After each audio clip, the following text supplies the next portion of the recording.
High viewers. ఈరోజు అల్లు అర్జున్ చూస్తే పాపం జాలిపడాలని అనిపిస్తుంది.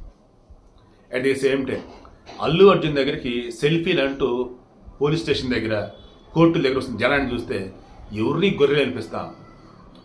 అండ్ శ్రీతేజ్ ఆరోగ్యం గురించి వాకప్ చేసిన ప్రతిసారి కూడా భగవంతుడా ఏంటి ఆ పిల్లడికి శిక్ష అనిపిస్తుంది. సింపుల్గా 2 నిమిషాలు కంక్లూడ్ చేద్దాం. ఫస్ట్ థింగ్, అల్లు అర్జున్ చూస్తే జాలిని ఎందుకన్నానంటే కోర్టు మధ్యంతర బెయిల్ ఇచ్చింది ముందు, తర్వాత రెగ్యులర్ బెయిల్ ఇచ్చింది. కానీ ఎవ్రీ సండే చిక్కడపల్లి పోలీస్ స్టేషన్కి రావాలా, వాళ్ళు ఏదైనా విచారణ అడిగితే క్వశ్చన్స్ అడిగితే దానికి సమాధానం చెప్పాలా, లేదంటే సంతకం పెట్టి వెళ్ళిపోవాలి. ఆ వెళ్ళేటప్పుడు వచ్చేటప్పుడు ఎలా ఉండిద్ది అతనికి?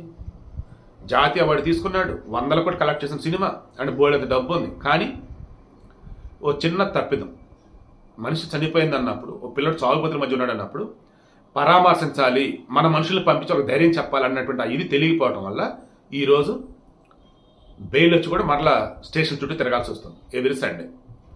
వీడియో వెనకాల విజువల్స్ మొత్తం అనేది. అండ్ ఈలోపు ఇప్పుడు నేను ఒక సినీ హీరోని, సినిమా ఫంక్షన్ దగ్గరికి వచ్చి లేదా థియేటర్ దగ్గర నా సినిమా చూస్తానికి వచ్చి లేదా బయట ఏదైనా అకేషన్ నుండి వచ్చి అప్పుడు నా దగ్గర సెల్ఫీల కోసం వస్తే హ్యాపీగా దిగుతా. నేను కోర్టులో ఉన్నా నా దగ్గర సెల్ఫీల కోసం ఎవరైనా వస్తే ఎలా ఉంటుంది చెప్పండి?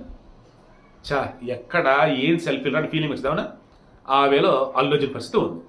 ఇక ఈరోజు రాంగోపాల్పేట పోలీసులు వచ్చేసి అల్లు అర్జున్ మేనేజర్ మూర్తి అంట ఆయనకు నోటీసులు ఇచ్చారు. ఏమనంటే మీరు కానీ మీ టీం కానీ కిమ్స్ ఆసుపత్రికి వెళ్ళి శ్రీతేజ్ని పరామర్శించవద్దు, ఒకవేళ అడగానికి వెళ్ళేటట్టు అయితే అక్కడ ఏం జరగడం మీదే బాధ్యత, జాగ్రత్త అని చెప్పేసి అన్నారట. అంటే ఇక శ్రీతేజ్ని అల్లు అర్జున్ పరామర్శించలేకపోవచ్చు. ఇక ఆల్రెడీ కోర్టు బెయిల్ ఇచ్చినప్పుడు ఇదే చెప్పాను, జాగ్రత్త, సాక్షులు ప్రభావితం చేయొద్దు, కేర్ఫుల్గా ఉండని చెప్పాను. ఇక శ్రీతేజ్ ఆరోగ్యం విషయాన్ని కనుక వచ్చినట్టయితే స్టిల్ క్రిటికల్గా ఉంది, వెంటిలేటర్ మీద ఉన్నాడు, పరిస్థితి విషమంగా ఉంది, ఫీలింగ్ వెరీ వెరీ బ్యాడ్. నాకు ఇది చెప్పబుద్ధి కావట్లా, కానీ చాలా చాలా బాధేస్తుంది ఆ పిల్లడి పరిస్థితి తలుచుకుంటూ ఉంటే.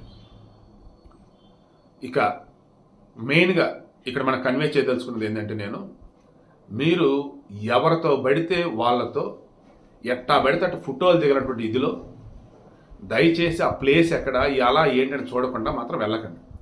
గొర్రెలకు మీకు తేడా ఉండదు, అది మాత్రం గుర్తుంచుకోండి. మెయిన్ నేను చెప్పదలుచుకుంది అల్లు అర్జున్కి సంబంధించి ఆ సిచ్యువేషన్ కూడా ఎలా ఉందని.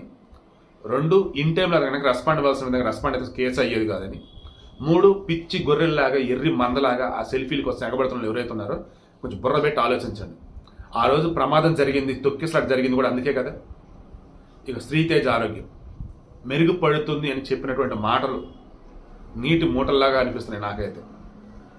పిల్లడి పరిస్థితి చాలా విషమంగా ఉందంట. కోలుకున్నాడు, వెంటిలేటర్ అవసరం లేదు, నార్మల్ బ్రీతింగ్ తీసుకుంటున్నాడు అన్నారు. అకస్మాత్తుగా ఏమైంది మరలా? అదేమంటే క్లైమేట్ అని అంటున్నారు. కిమ్స్ హాస్పిటల్ ఉన్నటువంటి డాక్టర్లకి ఆ దేవుడికే తెలియదు నిజమేంటో.